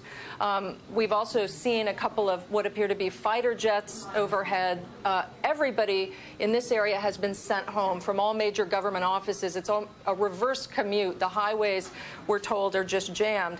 As you know, President Bush is on his way back to the White House. They've checked his plane considerably before sending him on his way. But as you mentioned, these guys on top of the White House roof are almost always here. And ever since that incident a few years ago when a plane actually landed on the White House lawn, they've upped security measures so that they wouldn't have any other aircraft nearby. And that may be why they seem a little more relaxed than other areas around town. As you know, the AP has been reporting that there was a car bomb that went off at the State Department, and a lot of people are talking about that. And there's also been some report that there were bomb threats on Capitol Hill, but we're still trying to find out more about that, Peter. Thanks very much, Claire. There are indeed reports from the Federal Aviation Administration that there are possibly 1 or 2 more planes that have been hijacked this morning and are still missing. When you think of the number of aircraft that crisscross the United States, not to mention fly overseas every day, this is the Pentagon. This is the Pentagon. This is live coverage from the Pentagon now, which gives you some sense of the force with which this aircraft, described to us as a small commuter-sized aircraft, flew into a side of the Pentagon coming from the south this morning. And again, the communications in the country are so difficult at the moment, and as you've heard beginning to hear from everybody, the cell phone network is choked for a variety of reasons, that it's hard to get a handle at this point on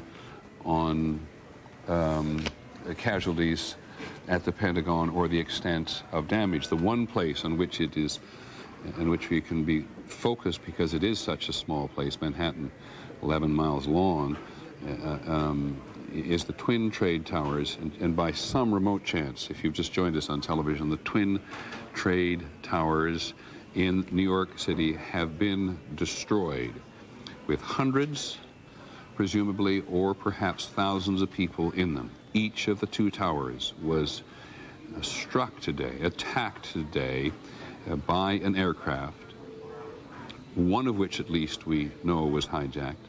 And this is the second tower that went just a few minutes ago. A scene of chaos and devastation in the lower part of New York City, right on the edge of the Hudson River. Everybody in the United States is familiar with the Twin Trade Towers, and we have no idea whether there were tourists there who show up every morning to go and stand on the top of the trade towers, because it is one of the most expansive views southwest and north of the city and the area itself. Bill Blakemore is down there. Bill, do you hear me? I do, Peter. Go ahead. I'm just north of Canal Street, just a few blocks north of the Trade Tower area. Throngs of people have been, of course, moving north, some of them silent, most of them looking stunned, just saying, we're just trying to get out of the area after both towers have collapsed. We're seeing Delta-wing jet fighters circling overhead, just one at a time. When the first one appeared, the group of people amid which I was standing shrieked and said, oh my God, there's another attack, and then they realized that being a Delta-wing jet fighter, it was probably the U.S. military, which of course it seems to be. There's just a couple of helicopters, apparently police helicopters, circling overhead, and on this very clear morning now, the unusual sight is the lack of the trade towers sticking up above the buildings that are normally here. People have now begun to accept, but just barely begun to accept what's happened. All business at a complete standstill, nothing but sirens down here as these throngs move further and further north, just walking away from what they can barely begin to understand. Peter? Bill, how far north did this, I mean, we looked at some streets which debris had just gone in a huge, wide area. Right. I seem to be just north of where that hit. I'm just up at Canal, so there seem to have been enough low-lying buildings, that is no more than, say, 20 or 30 stories high, between us and the base of the tower to have protected people here from the debris. But here's another man walking past me, just looking completely dazed, going north. 2 or 3 other women. The crowds are beginning to thin out now, as most of the people who were just standing around and watching were working there. One woman came up just talking a mile a minute with her daughter and her friend and her daughter, describing how they had gone to their school this morning. She was about to go to the trade tower to pick up something from a shop there when her daughter said, I want a sandwich, Mommy, and so she stayed back. She said, otherwise I would have been there. They're still trying to understand how they're so lucky not to have been over there. There must be thousands of such stories here this morning, Peter, of those that were the lucky ones. Thank you, Bill. Please stay in touch as often as you can. It's now 10 minutes to 11 Eastern Time, 10 minutes to East, in 2 minutes to 8 in the West. and I'm just going to add to the chaos and the trauma of the day by saying that a large plane has now crashed just north, or shouldn't I say just, but crashed about 10 o'clock in the last 15 minutes, north of Somerset County Airport, about 80 miles southeast of Pittsburgh. This is reporting from one of the Pittsburgh television stations as a result of a 911 call from the airport itself. There are no other details on this crash yet. And it's not clear whether the crash was related to anything else that has happened in the country today. But the plane, which was believed to be a Boeing 767, crashed about 10 a.m., just about 8 miles east of Jennerston, Pennsylvania. People in the area will undoubtedly be reporting in more clearly to us on that. The New York mayor's race is having a primary today. That has now been canceled. Both on the Republican and the Democratic side, there was I apologize for interruption. Somebody's trying to say something. Go ahead, please. Okay, just stand by just for 1 second. Fred there?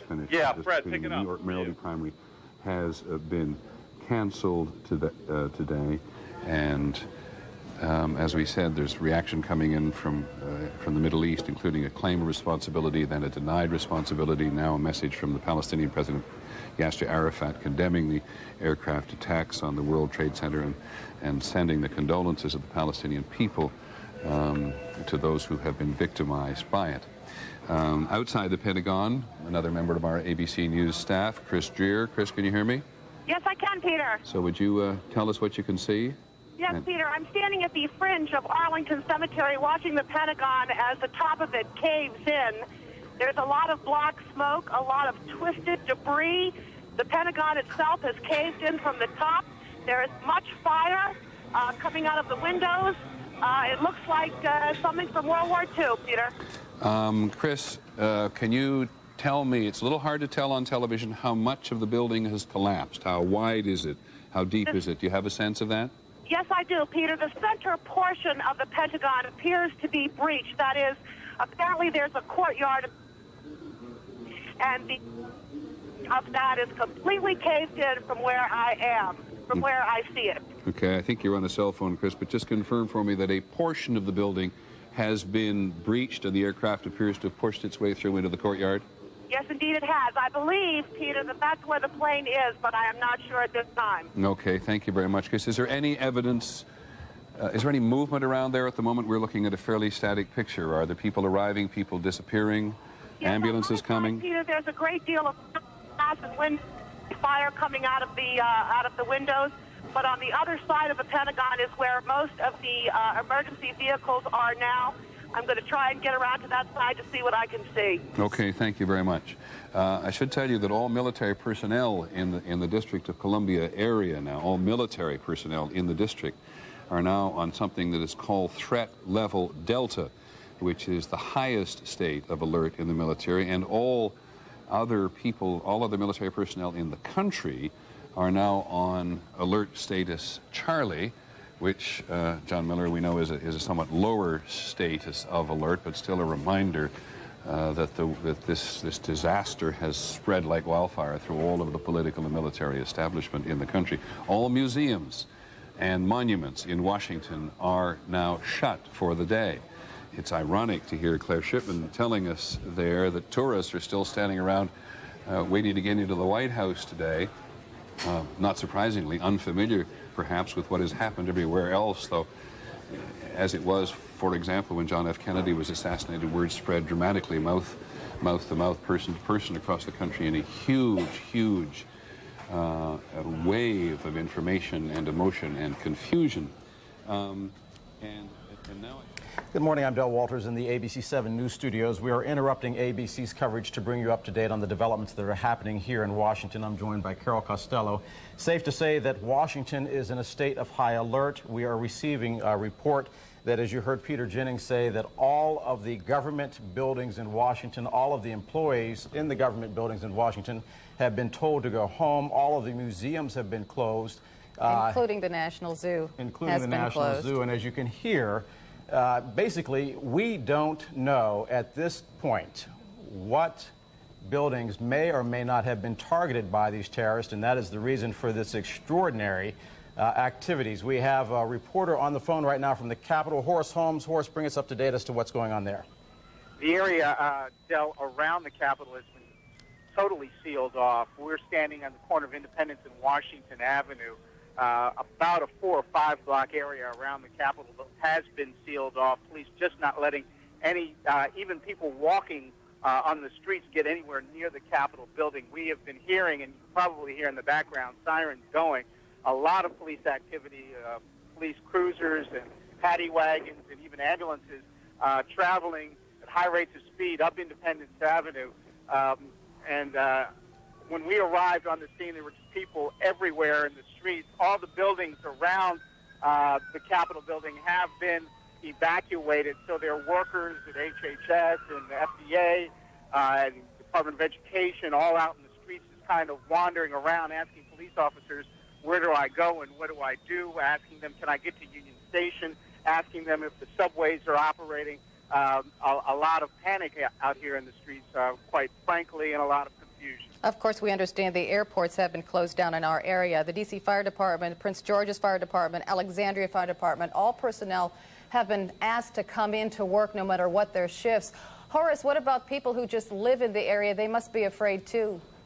Yes, as a matter of fact, they can't, people who live just in Capitol Hill can't get to their homes right now because police have just totally sealed off this area. We've seen a number of people who say, well, I just live right down the street there, and police are saying, I'm sorry, but we can't let you into the area around the Capitol. We understand from also the State Department, there were initial reports that a car bomb had exploded there. We understand now that no car bomb has exploded at the State Department, although it has been evacuated. Although at the Pentagon, the plane did hit the Pentagon. Part of the roof has fallen in, but we don't know the extent of injuries there. We don't know if anyone's been terribly hurt because, of course, in these situations, it's very hard to get information. Horace, do you have any information about injuries? No, have not heard anything about that at all. Horace, what about with regards to the members of Congress? Have you seen any of them coming, going, or extraordinary measures to evacuate the members of the House and the Senate? I talked to one gentleman who was in a House Judiciary subcommittee meeting that had just begun. When he said there were members of the House in that meeting, and police came in and told them to evacuate. What we've seen, we were over there by the garage of one of the office buildings, and police were escorting members of Congress out of the area at very high rates of speed, obviously. We want to take a shot of the 14th Street Bridge because it's an odd sight because usually there's a lot of traffic on the 14th Street Bridge. There was a lot of outbound traffic a little bit earlier. As you can see, people are actually walking across the bridge to get out of the district. Everybody wants to get out of the city for very obvious reasons. That is an eerie sight. That picture itself is actually a testament to how quickly the District of Columbia was evacuated. This entire tragedy has been unfolding now for about the last 2 hours. About 20 minutes ago, that bridge was packed. Obviously, the last time anybody in the Washington area can remember seeing the city itself clearing out has been one of the snowstorms that we had, the most recent being 1996 when there was gridlock on the streets. But everybody appears to have decided to go home to collect their loved ones. I've talked to people that were in high-ranking government positions who simply said, I have to go home. Yeah, a lot of things have been closed down, too, for obvious reasons. We want to join Greta Cruz, who is in our newsroom. She has the list for us. Greta. Okay, well, Carol and Del, the list keeps changing as we speak. This is what we know. You did mention that all federal government offices are shut down, that all of the monuments are closed, the Smithsonian closed, including the zoo, which is farther north in the city.